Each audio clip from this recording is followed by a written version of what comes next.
What's up, guys? This is Kyle from HospitalityMD, back at it with another episode of our podcast interview series presented right here on YouTube. Before we get started, you guys know the drill. Be sure to subscribe to this channel, turn on notifications for this channel, like this video, comment on this video, and share this video. Now, this week, I had the absolute privilege of sitting down with Chip Rogers, the president and CEO of the American Hotel and Lodging Association. He and his team lobbied to political leaders for the interests of the hotel industry nationwide, from mom and pop, small independent hotel owners and operators, all the way up to the big brands. Now, be sure to get to the end of this video and visit Hotelsackorg to save hotel jobs and do your part to help the industry. This conversation is all about hospitality. Enjoy it, and we'll see you at the end of the video.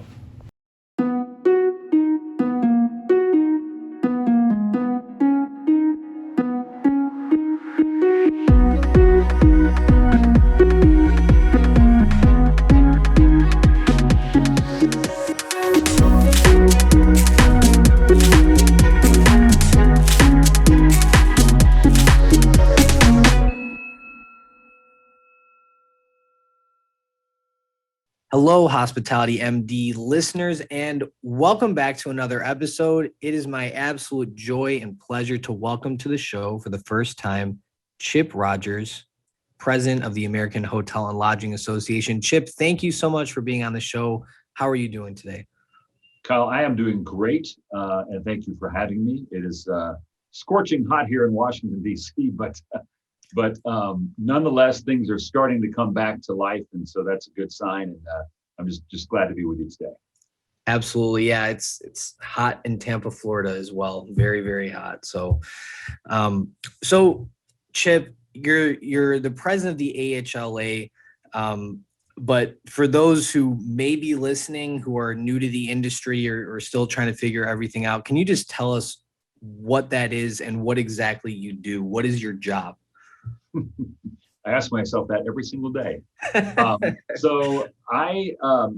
first start with AHLA, the American Hotel and Lodging Association. We represent and essentially perform as the voice, the face of the industry. And that really means everything from the largest iconic brands that everybody here knows about. Many of you work for those brands, down to individual hotel owners of small bed and breakfasts, everything in between, and then the suppliers that supply the goods and services to our industry as well. And so you can think about lenders and hard goods and soft goods and things like that. So it's everybody really that touches or makes a living off of hospitality and lodging in particular. They are members of AHLA, and so we represent them to government officials, from city council to state government, all the way up to federal government. But we go much further than that. We are a platform for bringing together kind of the leadership of our industry. If you look at our executive committee, at our board of directors, it's really the people that frankly lead this industry. And then we have 17 different committees that some of them are made up of subject matter, some of them are made up by position, and people come together on those committees to really be able to talk with their colleagues in our industry and get a better understanding of best practices, what's working here, what's not working there. And so when you put all that together and then you layer on top of that our foundation, which is really about education and workforce, we do a lot with our staff, and we accomplish a lot each and every year. And it's all meant to help support the hotel industry. That's a lot. I've been in the industry for a little while, and I didn't, some of that stuff was surprising to me as well. The hotel industry, I think I actually saw this from one of your posts maybe a while back, supports 1 in 25 American jobs. Am I butchering that number, or is that pretty close? Awful close. Well, yeah, about somewhere between 1 in 20 and 1 in 25. This was pre-pandemic. And that means jobs that are directly related to the hotel, or jobs that are indirectly related. In other words, because company ABC works with the hotel industry, jobs are created. And so yeah, if you look at our impact, if you took the whole hotel industry away and there were no hotels in America, you would lose about 1 out of every 20 to 25 jobs. That's big. That's big. So you advocate for something that important, something that integral to our social fabric as a country, to our economic fabric as a country. What does that level of responsibility mean to you? Like, how, is that way heavy on you, or how do you think about it that way?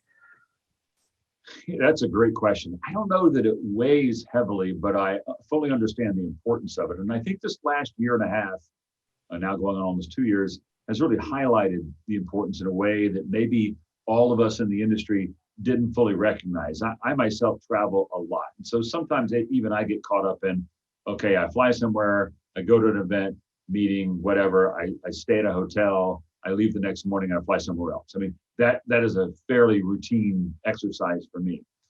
And I think what this last year and a half has taught us is that hotels are a lot more than that.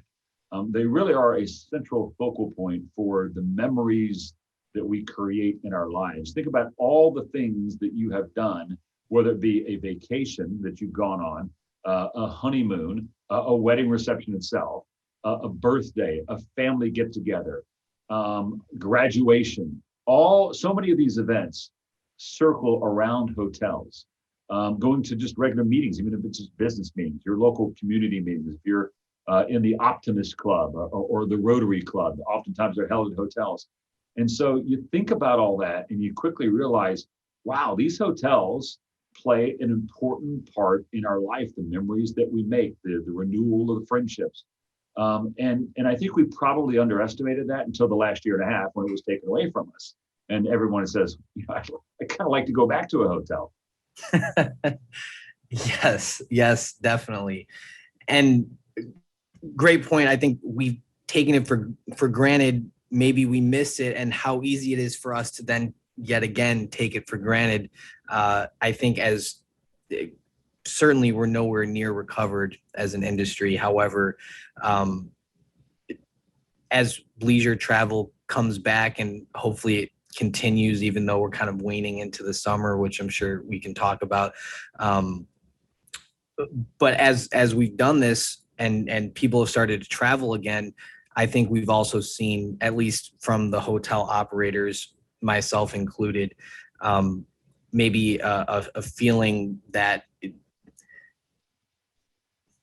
maybe the guests are starting to take it for granted again, or even we as operators and hoteliers are numb to our importance to the guests because it's just been so difficult to operate hotels during this time. But with all that being said, your advocacy certainly makes a huge impact. And it's, this industry is so important. No, How? I want to follow up on something you Yeah. just said, because I think it's really important for everybody to know. And Yes. many of those who are watching this now feel this every day. I just want to say a heartfelt thank you to everybody that's still working in the industry. Working in a hotel can be absolutely one of the most fun things you'll ever do. It can be an extremely rewarding career. And even if it's not a career, even if it's just a job, I think as the older we get, the more we recognize the value in serving others and what that brings to us. So that goes without saying. But what hotel employees have had to live with over the last, now going on 20 months, is it's not something you would wish on anybody. And I want to say thank you to those hotel employees, because you start with this pandemic where so many people got furloughed. And then if you were lucky enough to get your job back, you're kind of uneasy because you don't know what's going to happen next. Do you understand, some of the trials and tribulations that your ownership group is going through, just trying to keep the place afloat? You've seen the cutbacks firsthand that had to be made to keep hotels in business. And that's tough because you're not able to do the things you want to do.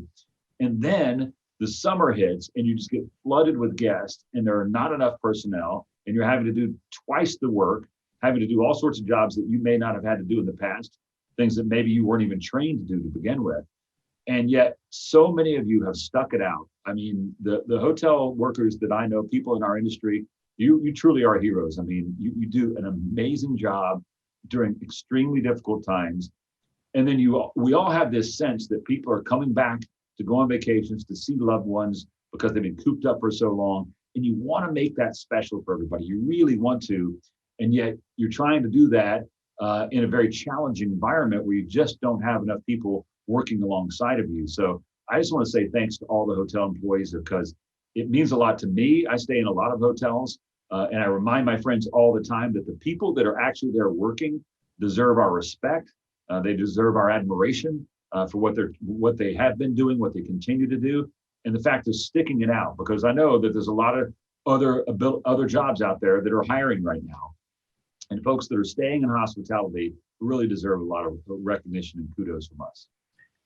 Yeah, and Chip, thank you on behalf of the industry for that, those warm sentiments. I just had chills actually, because the grit of the hotel industry is immeasurable. Right now, I'm so shocked at I guess just the weight of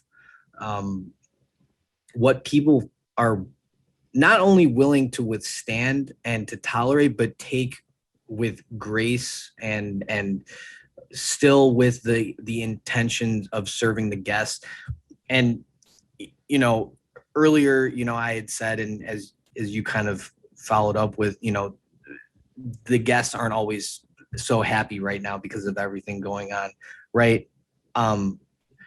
But I also want to make sure that we don't demonize them either, because something that you said kind of made me think, like, yeah, the guests, they've been cooped up for so long, like a hotel stay for somebody anyway, but more so now, is a form of escapism. I mean, you see like everything going on in the world around us, and hotels are supposed to be almost like a fortress that shields us from what's going on in the outside world when you go in there, because you have the amenities that you're used to. You are in a different routine that's not typical for you. And when we get lost in our monotony, that's when we can kind of be burdened with existentialism or whatever we're being inspired to feel from what's going on around us. And the hotels have certainly provided a safe space for people to feel better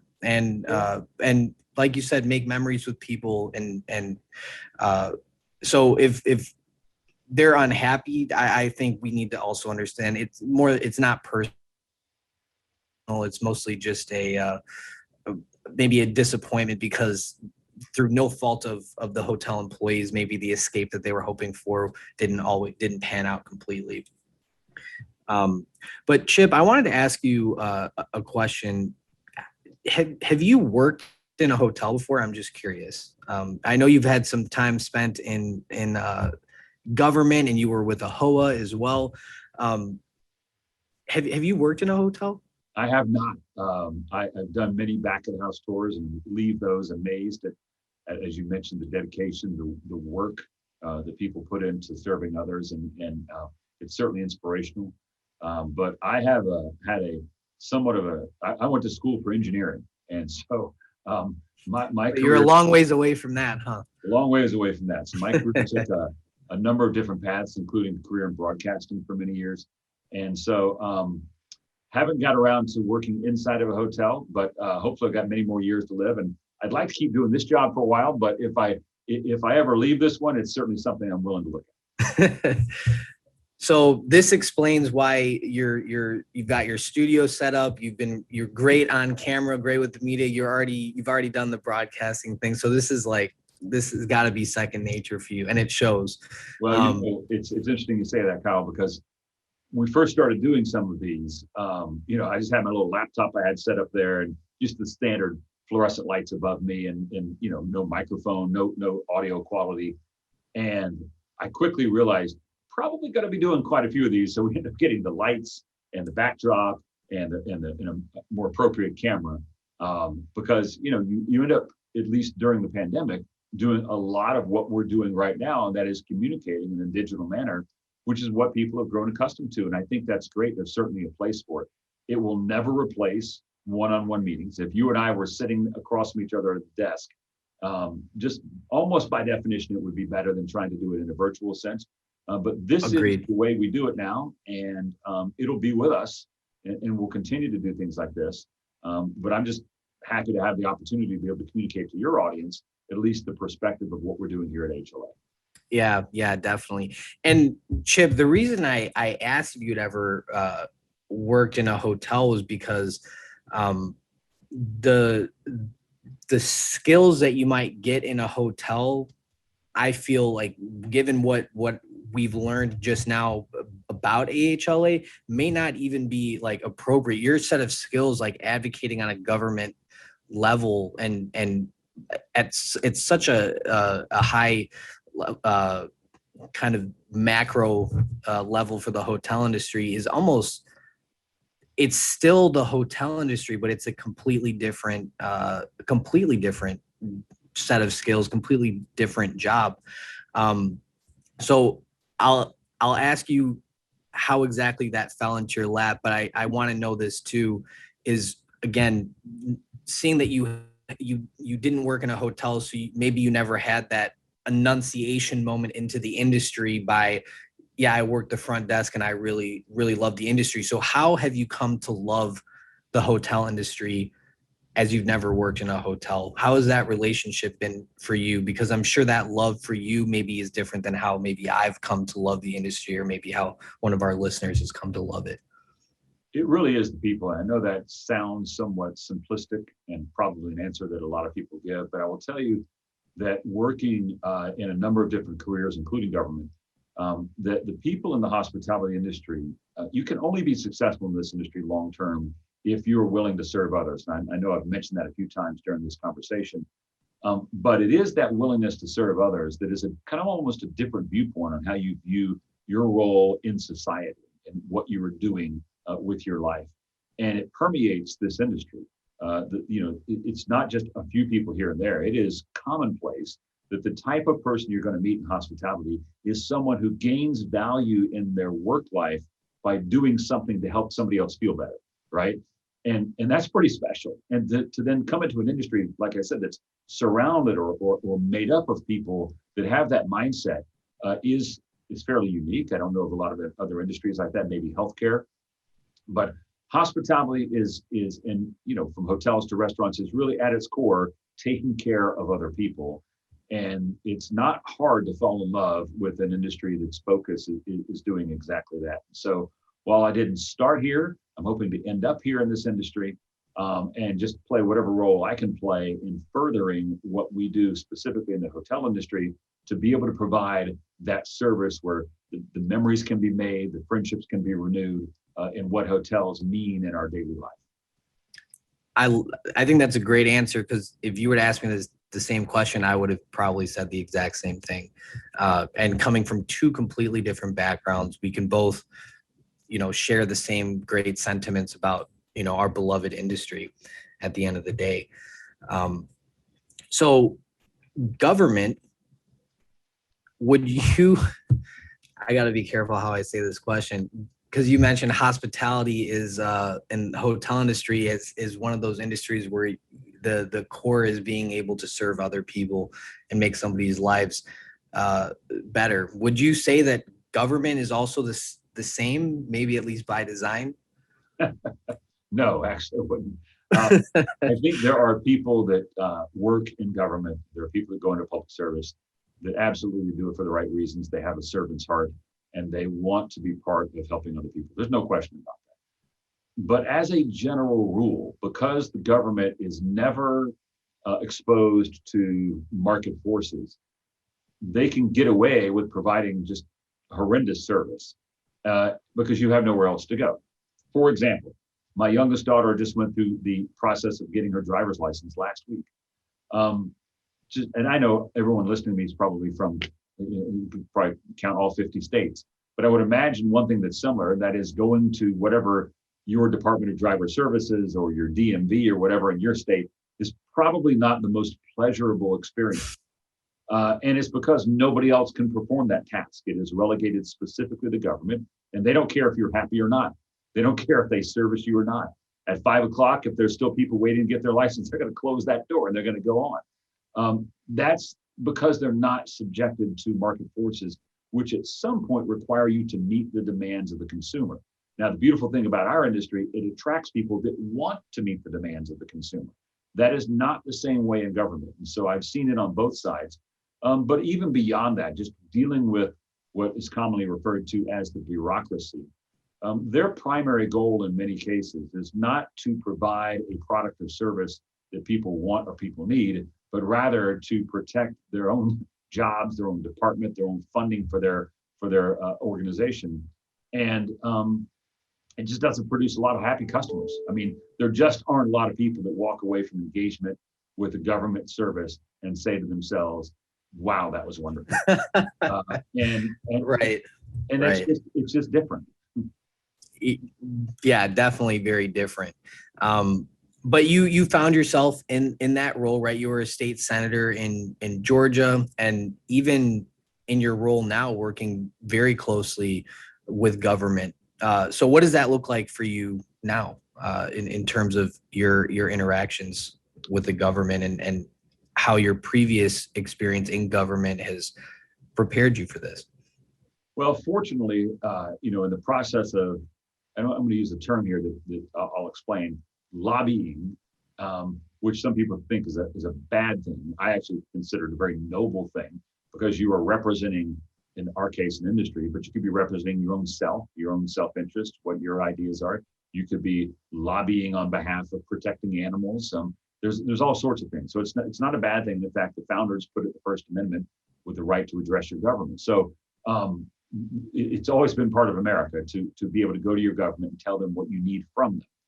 And so sitting on one side of that table and hearing people telling me what they need, and then now sitting on the other side of the table and telling elected officials what our industry needs, was a very easy transition for me, because I fully understood the process.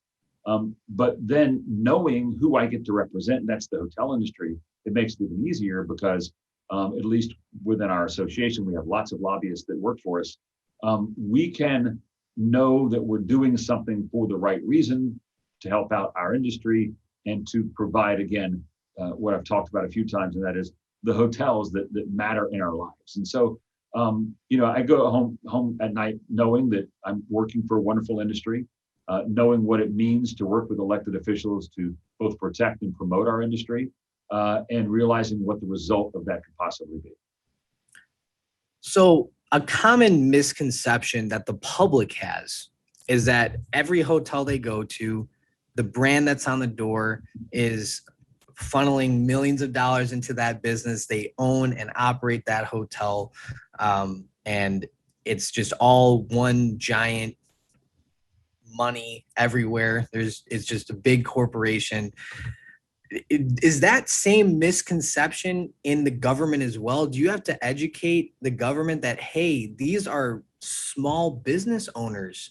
That Holiday Inn Express is probably owned by a family who is not billionaires. They're not billionaires. Do you have to have that conversation with the government? Oh, Kyle, every single day. And it never stops, because you keep getting new elected officials and you have to continually educate. But I think about it in terms of the pandemic. And if you ask yourself, okay, what industries got hurt the most? I think this is instructive. You have airlines, cruise ships, hotels, and restaurants, right? We are much more closely aligned, at least structurally, with restaurants than we are airlines or cruise ships. There's 5 or 6 major carriers. They don't have franchises. Every employee works for that corporate entity. And everybody knows the names, and Delta. Well, and they're also more federally regulated with, exactly. And they're almost considered part of the national transportation system. Right. You have cruise ships. Again, there aren't franchised cruise ships. There are just 3 or 4 names we know. But then you get to hotels, and the SBA themselves, the Small Business Administration, labels almost 2/3 of all hotels as small businesses. And to your point, these are people in your community who happen to own a franchise with a name that you recognize, but that name doesn't own that building, right? I mean, Marriott, Hilton, they own, in many cases, less than 10% of all the hotels that they control, and or whose names are on the building. And so it's something that we have a challenge with each and every time, because when we're talking to government about what our industry needs, what's the assistance we've needed over the last year and a half, we have to remind them again, we're not talking about, quote, bailing out big corporations. We're talking about helping small business owners that live and work and have raised their families inside the communities that those representatives represent. I'm shocked, but I shouldn't be. And because I mean, this is so many people think that, you know, the brand on the door it's a big corporation, right? But I guess, I don't know, maybe I would have expected that our government officials would know, especially with this, when we say, yes, the hotel industry has been largely affected, disproportionately affected than other industries, and they need relief. You would think that there would have been some effort on their part to maybe try and see what the hell is going on with in the industry, or what that actually looks like. Did the brands themselves receive money that maybe was intended to go to small businesses? Do you know, or was that something that happened by mistake or even by intention? Do you know? They did not. And I want to really give a shout out to our brand CEOs, because I was on many calls with all the major CEOs, and every single time the focus was, how can we get resources to the franchisees and to the employees of the franchisees? It was never about the brand, not a single time. And then when you look at the assistance that was given out, whether it be the EIDLs or the PPP, you know, that is money that went to small businesses by definition. Now, we were successful in waiving the affiliation rule, so they did get to go to some larger businesses, but it was never the brands themselves. It was strictly the owners and the management companies that were able to take advantage of that. And so the resources that have come our way with respect to aid, and those resources continue to come our way, even through the ARP funding that's happening at the state and local level, that is all designed to go to the hotel ownership groups and the hotel employees. And there was really nothing designed to go to the brands. But look, if hotels are doing well, brands are going to do well. Right. And they fully understand that. Well, yeah, I mean, the business model of the brands is so that, I mean, they collect revenue from the franchisees. So it's certainly in their best interest that they reposition their franchisees to be successful, so that they can be successful as well, and so that they can continue to attract new franchisees who want to develop or rebrand hotels to their name. Would you say that the hotel industry is better or worse today than it was on, I can't remember what the date was, that there was a worst occupancy in recorded history? Was that April 22nd, 2020? One of those days. Would you say that the hotel industry is better today than it was then, or is it worse? Why or why not? It's better because we've all learned a lot. Like, we've learned how to do more with less. And that's not it's a silver lining of a very destructive problem that we've had, and that is the coronavirus. And so I think we're better off today than we were a year ago today, certainly. But I think it's important to remind people that we're not out of this yet. That's the real struggle we've had with policymakers, is that they themselves may have wanted to go on vacation this summer and have found that if they want to go to a beach in Miami, that it's not so easy to get a room there and the prices are high. That doesn't mean the industry has recovered. You can't replace. Have you heard that? Is that actually a sentiment that you've heard? Oh, yeah. By the way, again and again, people saying, wow. Yeah, I see hotels are full, so the industry's back. You don't need help anymore. I remind them, look, we're coming off a year. It was the worst year in recorded history, in which we lost over half of all the revenue that we had in the previous year. Name for me any business that can sustain itself in its current form by losing half of the revenue they had from the previous year. Nobody does that. Like that money, that hole, you just can't ignore it. It's like a giant sinkhole. You got to fill it up, and you got to get back to normal.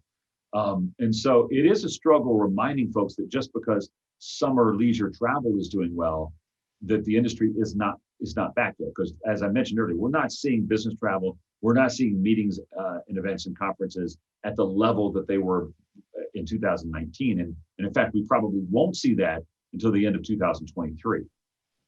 That's such an important distinction, right? Like, summer leisure travel is here. It's great. That's a huge help.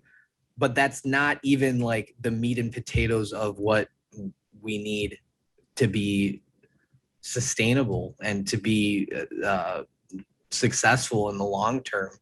I just think that's so funny that you've heard that before.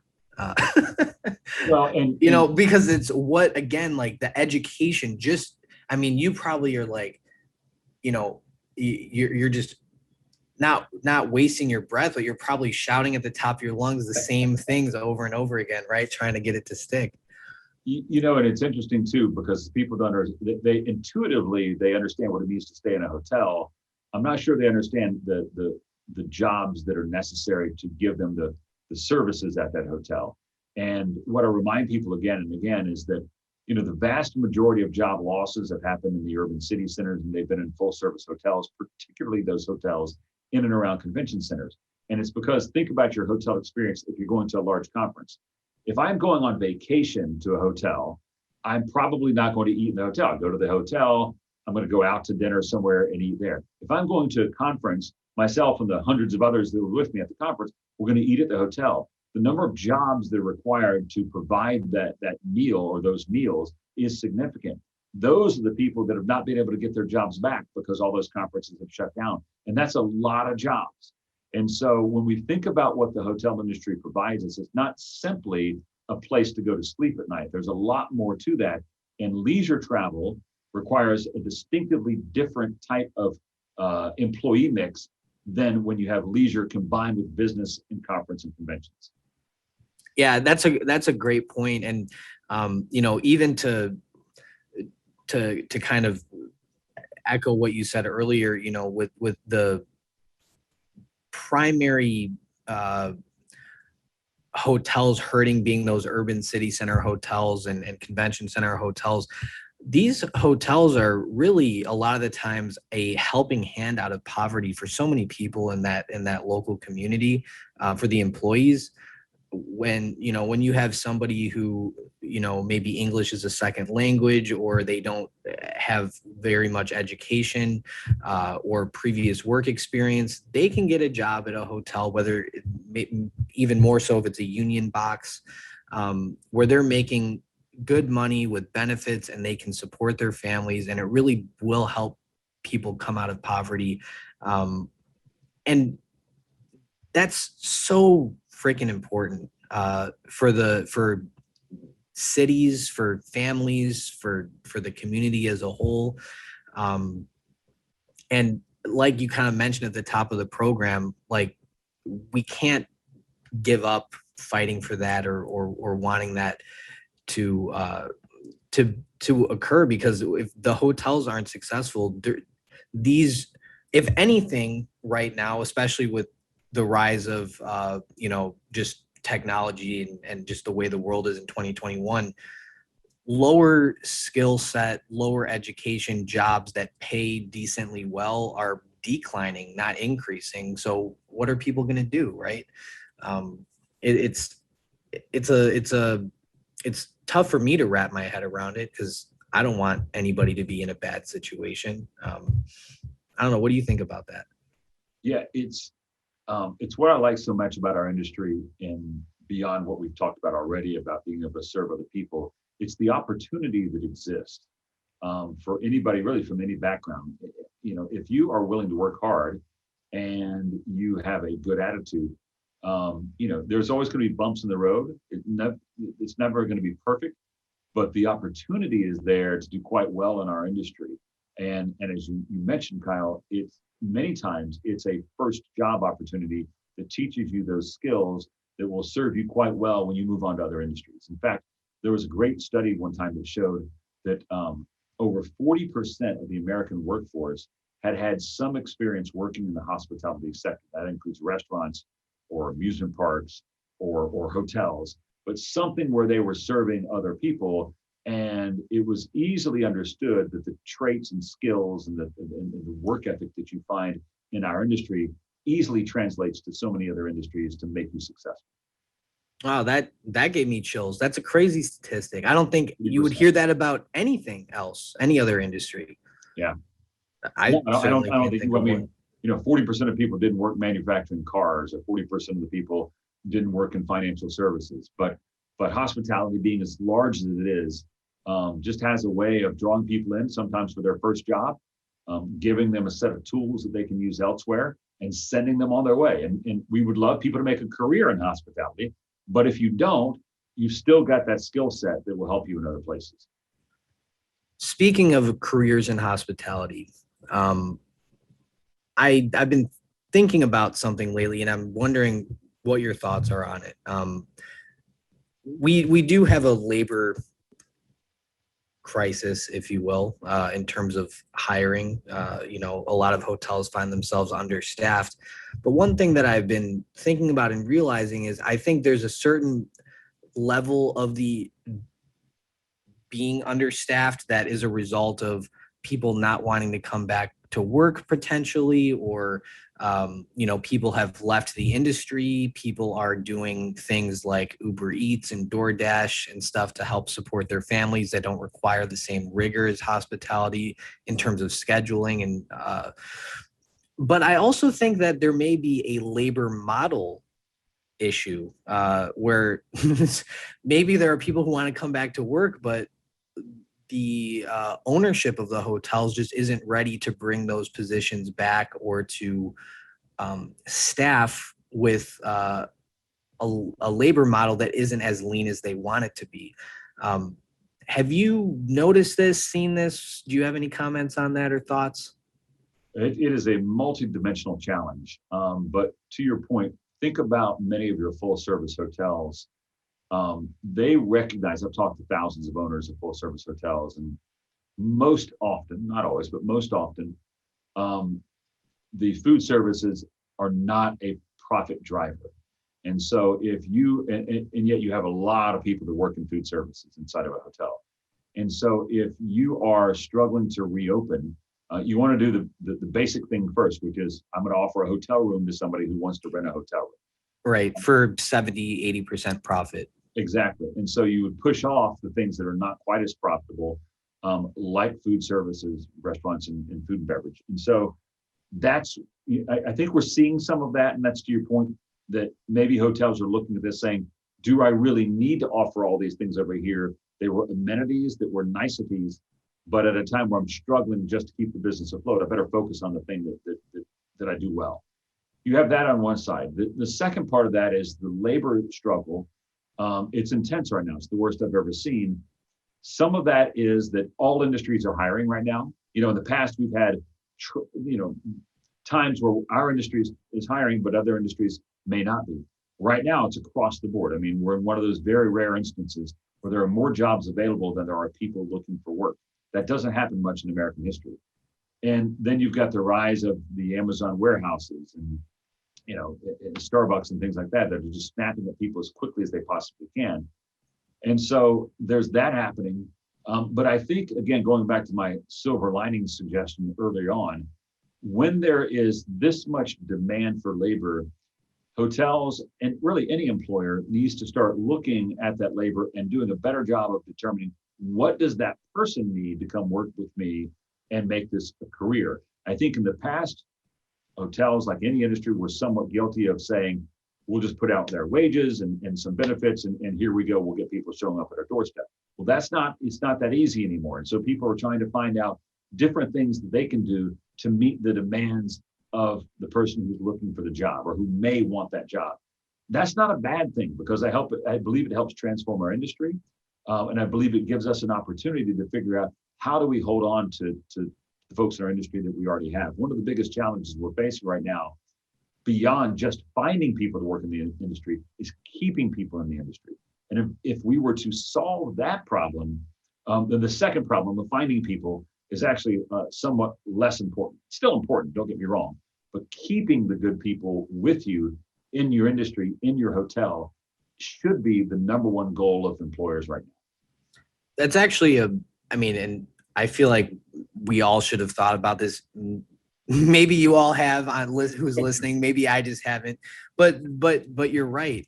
The narrative seems to be primarily based around hiring, not around retaining.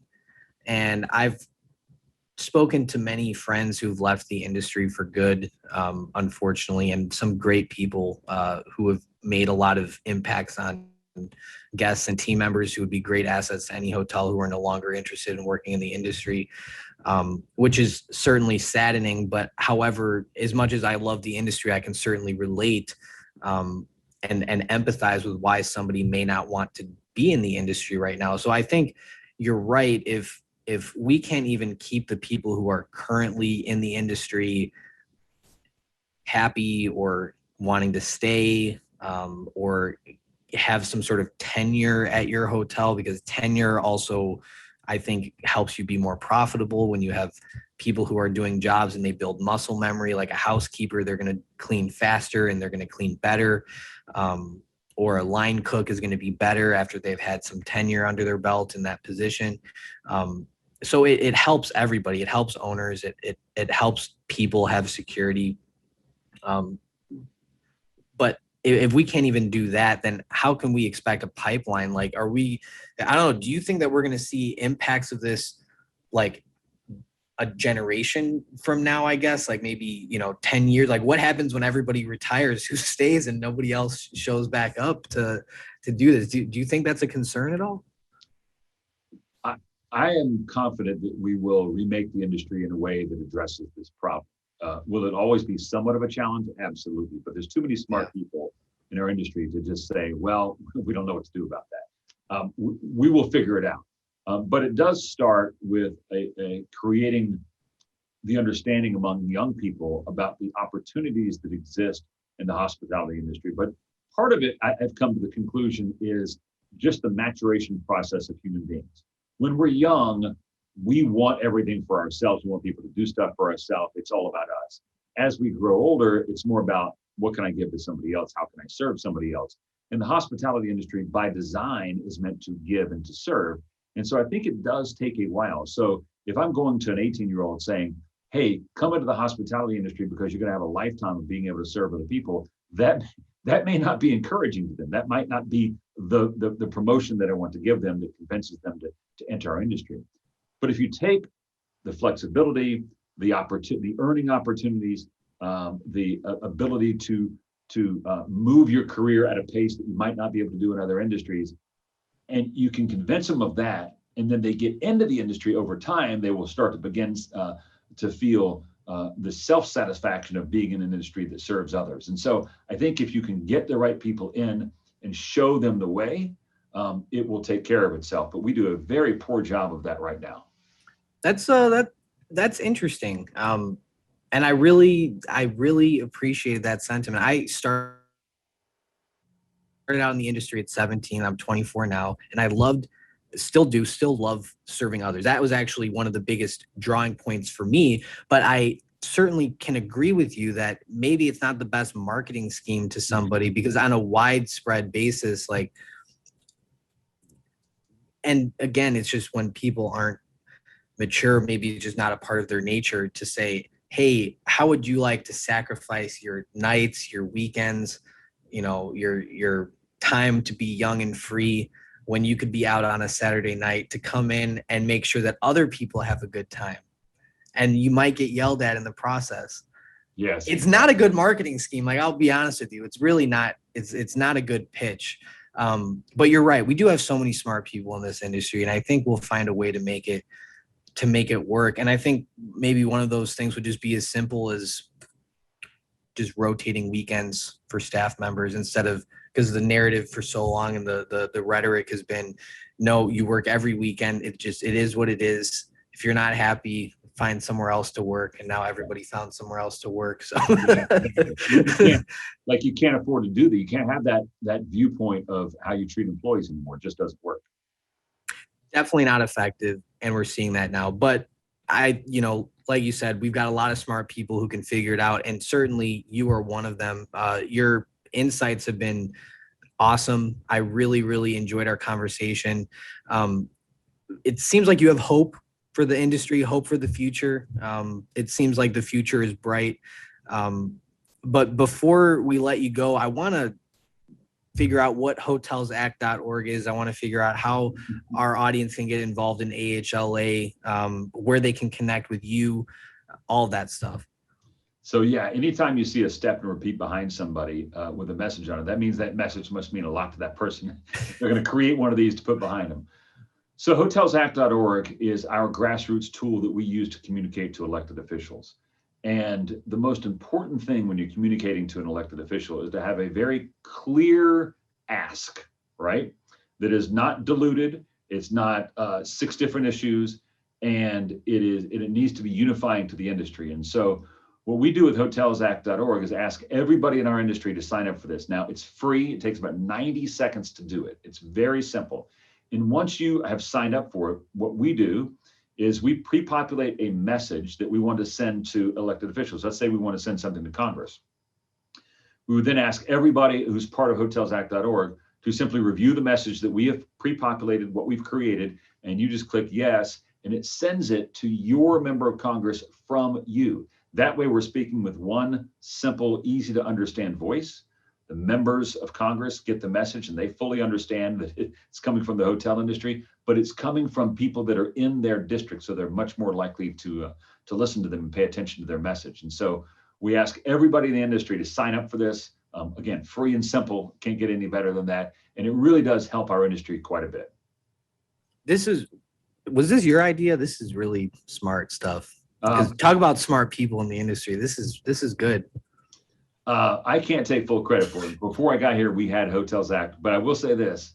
At the start of last year, we had by February of 2020, we had 5,000 people signed up for it nationwide. And I said, guys, we're going to make this a really big issue this year. This is what we're focusing on, getting people to sign up. We now have 60,000 people. So we've been able to do that in a year and a half, and we need to grow that to 100,000 people soon. But when you think about the breadth of our industry, we should have 1 million people signed up for this. And that's, I'll probably be long gone by then, but hopefully someday we will have 1 million people signed up. Okay, well, HospitalityMD listeners, you heard the man. You guys got to go to hotelsackorg, which we will leave conveniently in the show notes and the description for this episode, so people can go and check that out. One last question about that, Chip. What will the message say? What are we asking for right now? What's the biggest thing? If somebody goes and signs up, what's the big priority list right now for Hotels Act and for what you guys are doing at AHLA? Yeah, right now we're still working on the Safe Hotel Jobs Act, which is a direct grant program to hotels to use to go strictly towards payroll and retention. So 100% of the money, if we're able to pull this off, goes to hotel employees and nothing else. And so that would be able to increase pay, that would be able to bring more staff on board, that would be able to make sure you don't have to let somebody go. But if those grants, and it's about a $20 billion ask from the federal government, if those come in based on the size of your hotel, you could get quite a bit of money, and then all that money would flow directly to the employees. And so we're helping the intended audience, which is the employees. We've just got to convince Congress right now that this is the right thing to do. By the way, they already did this for the airline industry. And so doing it for the hotel industry seems completely appropriate. 100%. And I think for everybody listening, I think we can all agree that that's something that would go a long way for us. And Chip, you're pretty active on LinkedIn. We'll put your LinkedIn in the show notes for this episode as well. Is there anywhere else that, people can connect with you, or any place else that our listeners should check out? Just our website, ahla.com. So between LinkedIn, which, as you mentioned, I am active on LinkedIn, and ahla.com, you should be able to get everything you need. But always message me on LinkedIn if you want to. And if there's anything else that we can provide, we absolutely will. Yeah, definitely. And a lot of educational opportunities as well, guys, for you to develop and grow at AHLA. You guys have the AHE, what is it? AHLEI? The American Hotel Lodging Educational Institute. Yeah. Yes. During the pandemic, we gave out $3.5 million worth, just over about a 3-month period, $3.5 million worth of free education to people who are wanting to get certifications or just improve their skill set for when they came back into the hotel industry. And so we do offer a lot of that. It's not free right now, but it is very inexpensive. And so we want to make sure that that people can get what they need to advance in their career. And that's what that's about. Yeah, I actually benefited from the hospitality leader. There was a free, I think everybody was able to get it for free at one point last year, the leadership one. Yeah. And it was very well put together, very beneficial, even though it was rudimentary, right? Which still maybe for me, because I've been doing it for a while, but certainly very valuable. And, if that's any indication as to what their courses are like, I definitely think we can all benefit from bettering ourselves. Chip, thank you so much for being here with us. You've been an absolute pleasure to have on the show. For everybody listening, thank you so much for tuning in. This has been Hospitality MD featuring Chip Rogers from AHLA. Thank you guys for listening. We will see you next time. Guys, thank you so much for tuning in and for sticking around to the end of the video. I really, really hope you enjoyed our conversation with Chip Rogers. If you did, be sure to like this video, comment on this video, and share it with your friends. Let me know in the comment section what your biggest takeaway was, and be sure to visit Hotelsackorg to save hotel jobs. We will see you next week, baby.